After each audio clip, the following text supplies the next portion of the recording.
Assalamualaikum warahmatullahi wabarakatuh.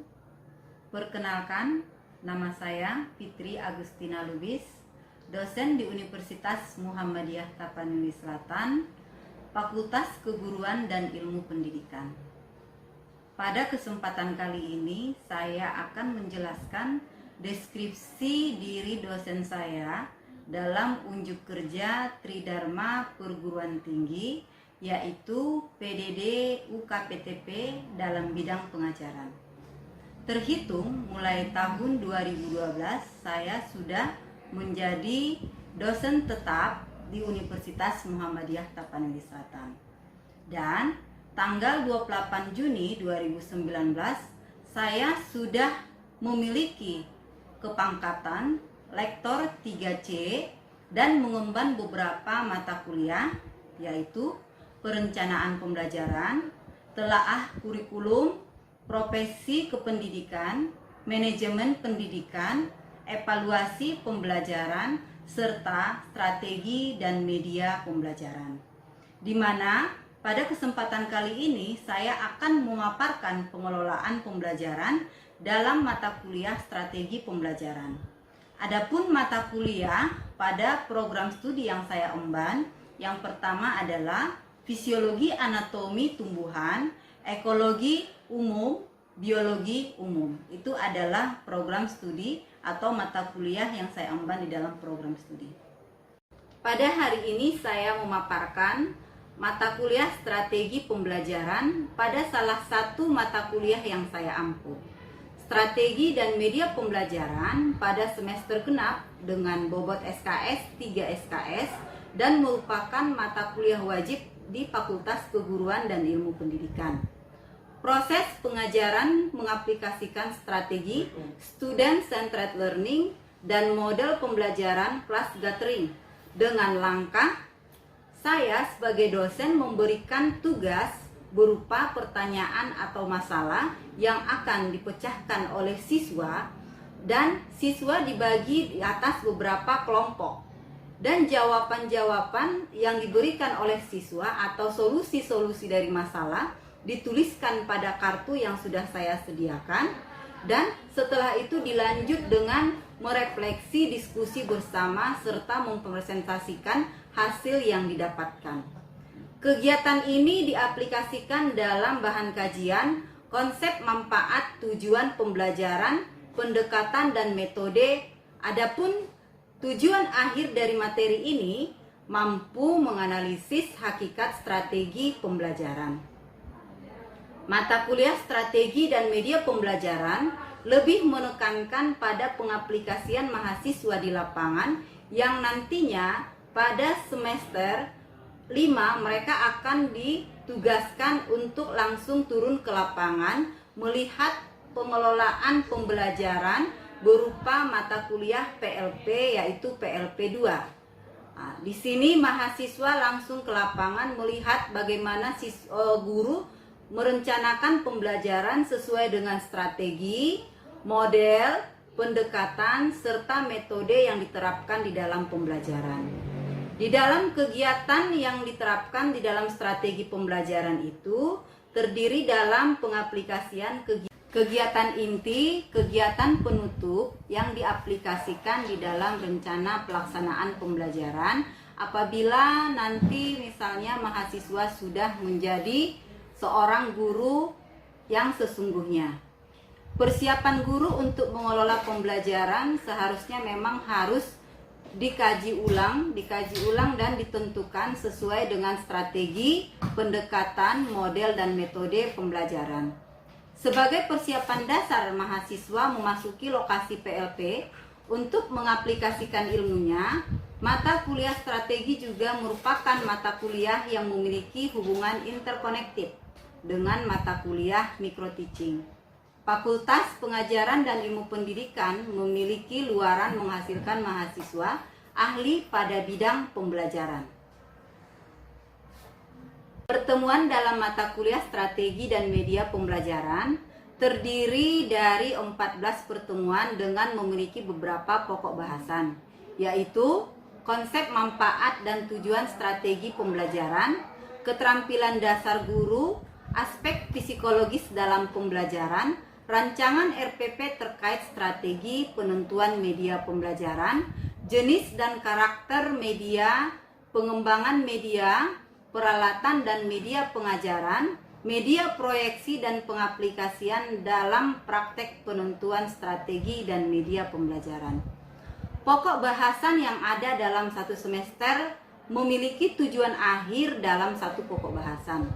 Pokok bahasan pertama memiliki tujuan mampu menganalisis hakikat strategi pembelajaran, mampu menganalisis keterampilan dasar guru mengelola pembelajaran, mampu menguraikan aspek-aspek psikologis dalam pembelajaran yang diaplikasikan dalam bentuk makalah.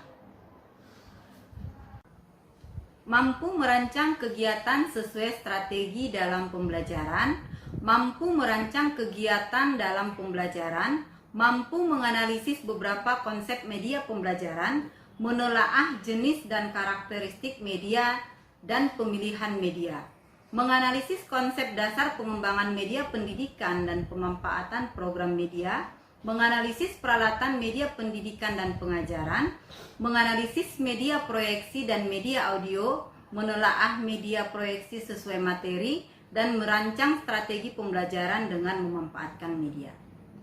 Dalam seluruh capaian ini, saya mempersiapkan pembelajaran interaktif antara mahasiswa dan dosen dengan cara memberikan gambaran masalah dalam tiap pokok bahasan untuk diberikan solusi yang nantinya merupakan capaian dalam mata kuliah, baik dengan tugas individu maupun kelompok. Evaluasi ketercapaian pembelajaran dianalisis setiap selesai pertemuan sebagai bahan refleksi perbaikan untuk pertemuan berikutnya. Gambaran proses pertemuan dapat dilihat pada video singkat berikut ini.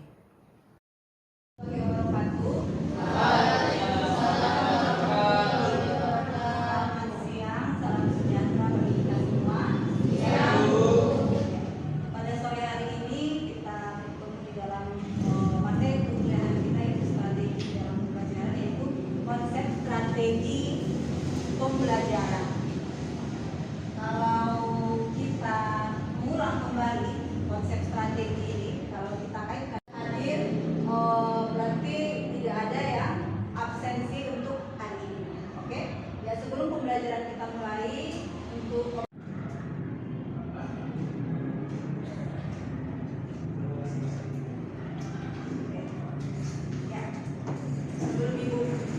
mulai materi ya, kasih dulu satu form bagi yang mendapat ini adalah yang ganjil orangnya ganjil, dikasih formnya dulu sebelum mulai materi.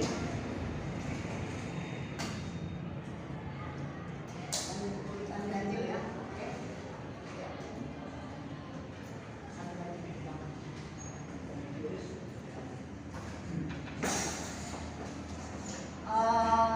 Jadi yang menjadi pertanyaan Ibu di dalam materi kita hari ini, boleh kamu jawab, kamu tuliskan di sana apa itu strategi pembelajaran berdasarkan yang kamu ketahui setelah pembelajaran yang kemarin ya, kemarin kita sudah mempelajari profesi kependidikan, manajemen kependidikan. Jadi aku rasa tidak asing lagi mengenai strategi pembelajaran. Coba kalian tuliskan apa yang kalian ketahui mengenai strategi pembelajaran itu. Ibu tunggu 5 menit. Oke. Dalam hitungan ketiga sudah sampai sini ya. 1, 2. Pembelajaran adalah suatu metode yang kita gunakan dalam proses pembelajaran. 1. Strategi pembelajaran adalah suatu metode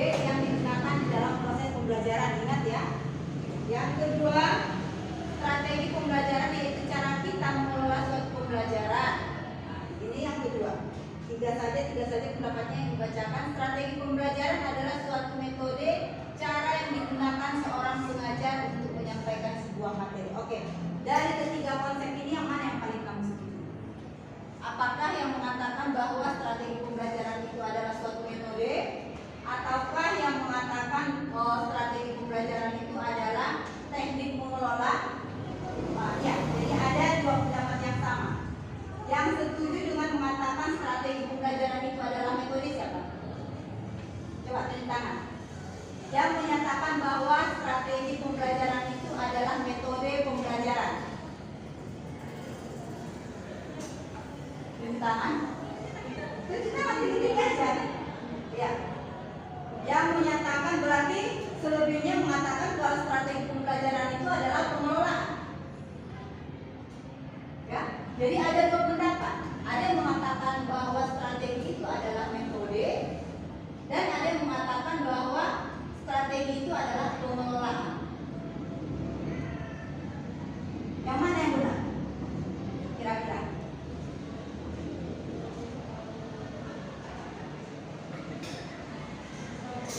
Ya, siapa yang bisa kasih pendapat? Dari kedua pendapat ini, cobalah dulu ya. Kalau misalnya dicontohkan, kamu itu adalah seorang prajurit dan akan diadakan terjadi utusan perang di sebuah lokasi sudah ditentukan. Apa yang pertama yang kamu siapkan? Strategi. Seperti demonstran yang kemarin. Itu apakah mereka langsung turun ke lapangan atau bagaimana? Tidak ya. Pasti menyiapkan suatu strategi. Setelah disiapkan strategi, apa lagi yang dikerjakan? Mengelola dari strategi. Setelah ada pengelolaan, apa lagi yang dikerjakan? Baru turun ke lapangan. Itu namanya adalah strategi. Begitu juga dengan pembelajaran. Pembelajaran itu juga memiliki strategi. Kenapa? Karena ada gurunya, ada siswa, sementara ada goal yang akan kita capai. Ya. Ada finishnya, ada goalnya yang akan kita capai dalam suatu pembelajaran itu. Makanya harus kita siapkan strateginya. Ini guru, ya, ini siswa. Jadi ada strategi untuk mencapai goal tersebut. Apa yang dimaksud dengan goalnya? Ada capaian pembelajaran. Itu ya. Yang menjadi goal itu adalah capaian pembelajaran. Di mana kita bisa melihat capaian pembelajaran ini? Pada standar kelulusan.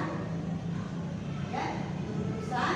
Misalnya ada KI, ada KD. Setelah itu ada IPK. Baru ada TP-nya, tujuan pembelajaran. Inilah semua yang mau kita capai di dalam proses pembelajaran. Gitu ya. Ini adalah capaian kita. Jadi kita harus memiliki capaian. Seorang guru menyiapkan pembelajaran itu harus ada strateginya. Bagaimana agar capaian itu dapat dicapai atau kita sampai ke goal yang kita inginkan. Ya, ya. Oke. Mungkin belum paham sekali apa itu yang dimaksud dengan strategi, karena di sini kita akan mempelajarinya apa itu yang dimaksud dengan strategi dalam pembelajarannya. Adapun strategi dalam pembelajaran itu adalah merupakan seperti yang dikatakan pencapaian sebuah tujuan. Ya, intinya adalah pencapaian sebuah tujuan. Setelah itu ada yang dikatakan dengan ruang lingkup strategi pembelajaran.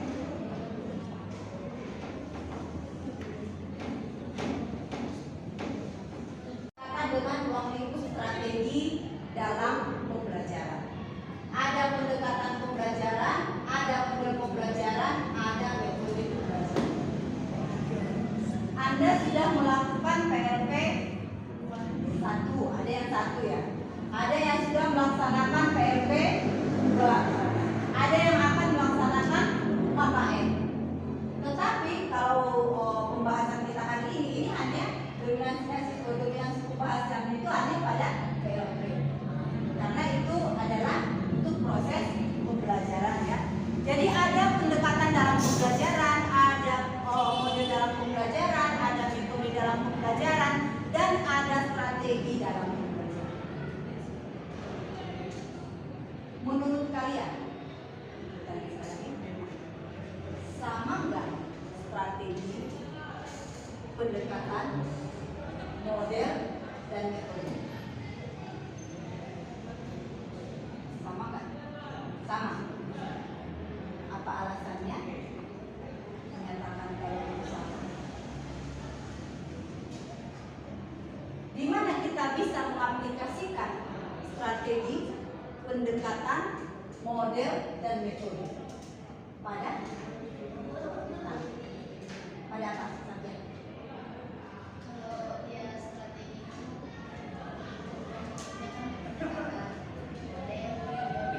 jadi strategi itu juga pendekatan kemudian metode, jadi suatu yang Kalau kamu sebagai seorang guru, gimana kita aplikasikan strategi, pendekatan, model, dan metode?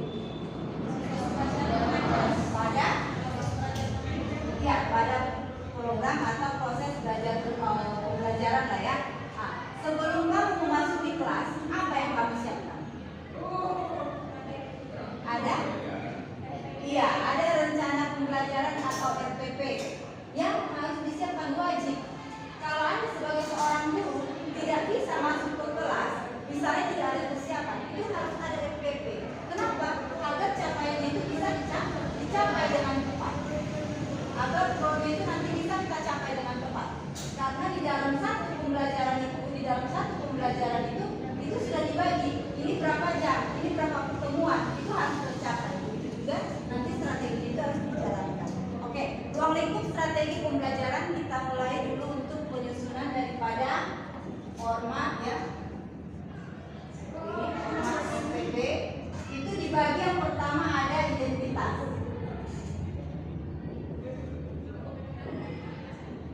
Ada identitas ya, yang diisinya paling atas itu adalah nama sekolahnya ya, kelasnya, semesternya.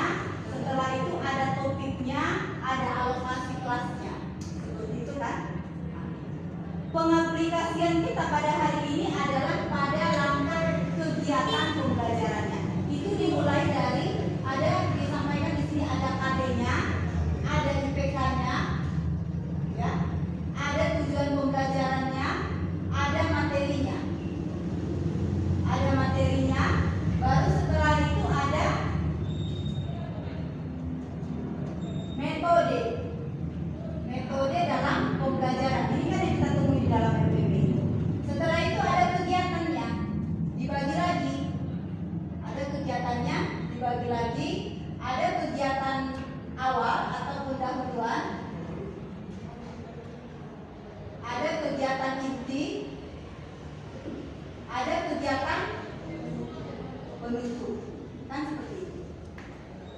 Jadi apa gunanya kita mempelajari materi ini hari ini? Yaitu agar kita bisa nanti merancang sebuah pembelajaran itu.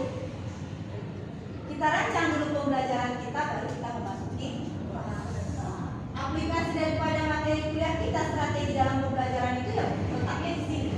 Tetapi di sini tidak ditemui. Ada nggak kalian temui di sini strategi? Ada nggak strategi? Tidak ya. Ada nggak pendekatan? Tidak. Ada nggak model? Tidak. Ada nggak? Yang ada itu hanya metode. Kenapa bisa kira-kira demikian? Kenapa hanya metode saja yang dituliskan di dalam RPP? Kenapa tidak dimuat misalnya? Ini adalah format pembuatan RPP kurikulum 2013. Jadi masing-masing kurikulum itu ada panduan-panduannya masing-masing. Misalnya KTSP, bagaimana format pembuatan RPP-nya berbeda dengan kurikulum K13. Nanti kurikulum merdeka yang diaplikasikan di dalam sekolah itu berbeda lagi. Tetapi kita sekarang lebih banyak mengaplikasikan kurikulum K13, makanya itu diterapkan. Kenapa demikian? Kenapa hanya metode saja yang diterapkan?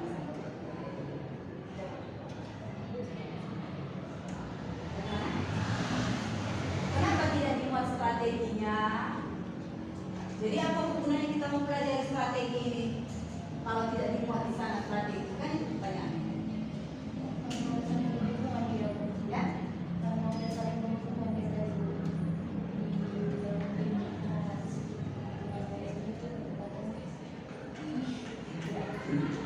Oke ya, saling berhubungan. Oke, itu jawaban yang cukup bagus. Ya, saling berhubungan, dikatakan saling berhubungan karena strategi ini memiliki suatu ruang lingkup. Yang ruang lingkup yang dikatakan berarti kita di dalam pembelajaran itu, sebelum kita merumuskan daripada metode pembelajaran, kita rumuskan dulu strateginya. strateginya apa? Strategi itu ada dua, ya. Ada student centered learning, pembelajaran yang berbasis kepada siswa. Kalau dalam kurikulum K13 itu yang lebih aktif itu adalah siswa, berarti student centered learning. Ini yang kita pakai di dalam kurikulum K13. Oke? Setelah itu kalau strateginya SCL, pendekatannya itu apa? Bisa. Oke? Tadi strateginya apa? Ini K13, kita bicara K13 ya. Nah, strateginya apa? Strateginya itu adalah SCL. Kemudian saya nih katanya ya. Setelah itu ada pendekatannya. Pendekatannya apa? Kan seperti itu. Kalau dia sudah kurikulum K13 itu di dalam rangkaian panduan kurikulum itu ada yang dinamakan dengan pendekatan saintifik. Pernah dengar? Ya, pendekatan saintifik. Pendekatan saintifik ini adalah pendekatan yang lebih menginginkan bagaimana siswa itu mengenali sendiri ilmu pengetahuan. Mereka yang menemukan. Baru setelah itu baru dirumuskan modelnya. Dari pendekatan ini, pendekatan saintifik ini ada beberapa model yang terdapat di dalam pendekatan saintifik. Yang pertama itu ada PBL. Pernah dengar? Ada PJBL. Ada discovery learning. Yang keempat ada kooperatif. Tetapi kooperatif itu tidak dipakai semua. Nah, model inilah nanti didapatkan metode. Jadi metode itu bisa beberapa macam, misalnya diskusi, misalnya demonstrasi atau karya wisata. Itu dari langkah-langkah model ini. Metodenya ada beberapa, misalnya yang diaplikasikan di dalam sebuah SPP. Inilah aplikasi keilmuan kita membahas konsep daripada strategi di dalam pembelajaran. Oke? Karena pembelajaran kita hari ini sudah selesai, Ibu rasa sudah disimpulkan apa yang menjadi materi hari ini, yaitu ruang lingkup daripada strategi itu sudah diaplikasikan di dalam SPP. Jadi untuk minggu depan Ibu memberikan tugas kelompok ya, memberikan tugas kelompok yang hitungannya ganjil supaya untuk kelompok yang pertama, kedua dan ketiga. Coba 1, 4.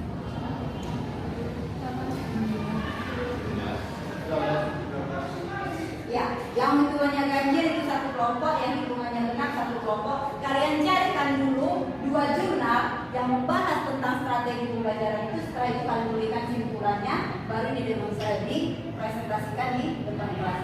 Cukup sekian pertemuan kita hari ini. Ibu akhiri dengan